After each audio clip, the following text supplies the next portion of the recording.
সাতক্ষীরার ভোমরা সীমান্তে BGB BSF এর পতাকা বৈঠক অনুষ্ঠিত হয়েছে। দুই বাংলাদেশি জমি চাষে বিএসএফ বাধা দেওয়ার ঘটনায় রোববার বিকেলে এ পতাকা বৈঠক অনুষ্ঠিত হয়। বৈঠকে আগামী 20 জানুয়ারির উভয় দেশের সার্ভে বিভাগ কর্তৃক যৌথ পরিমাপের পর বিষয়টি চূড়ান্ত নিষ্পত্তি হবে বলে জানানো হয়েছে। কেউ না বুঝলেও আমরা আপনার প্রয়োজন বুঝি, আর তাই তো অত্যাধুনিক ফিচার সম্বলিত বিভিন্ন সাইজ আর কালারের 250-টিরও বেশি ডিজাইন অপশন নিয়ে ওয়ালটন স্মার্ট ফ্রিজ বোঝে আপনার প্রয়োজন। পতাকা বৈঠকে বিজিবির পক্ষে নেতৃত্ব দেন সাতক্ষীরাস্থ বিজিবি 33 ব্যাটালিয়নের অধিনায়ক লেফটেন্যান্ট কর্নেল আশরাফুল হক।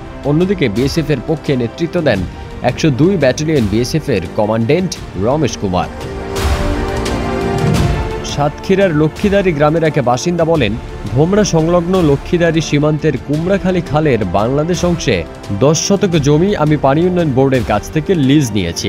সেই জমিতে শনিবার সকালে বোরো ধান রোপণ করতে যাই।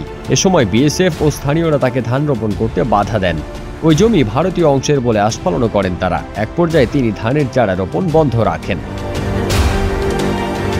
একই গ্রামের আরেকজন বলেন, আমার বাবা নজরুল গাজী বাড়ির দক্ষিণ পাশে প্রায় 1 বিঘা জমি ডিসিআর নিয়ে 50 বছরেরও বেশি সময় ধরে চাষাবাদ করে আসছেন।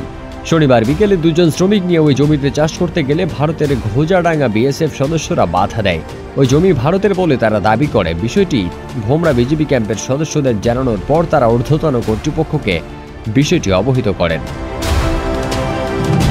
পতাকা বৈঠকের পর বিজিবি ভোমরা কোম্পানি কমান্ডার সুবেদার আফজাল হোসেন বলেন, আপত্তিকৃত অংশ ব্যতীত অন্য জায়গায় চাষাবাদ অব্যাহত থাকবে। আর আপত্তিকৃত জায়গায় আগামী 20 জানুয়ারি উভয় দেশের সার্ভে বিভাগ কর্তৃক যৌথ পরিমাপের পর বিষয়টির চূড়ান্ত নিষ্পত্তি হবে বলে পতাকা বৈঠকে উভয় পক্ষ একমত পোষণ করেন। ফারদিন সানি, দেশ রূপান্তর।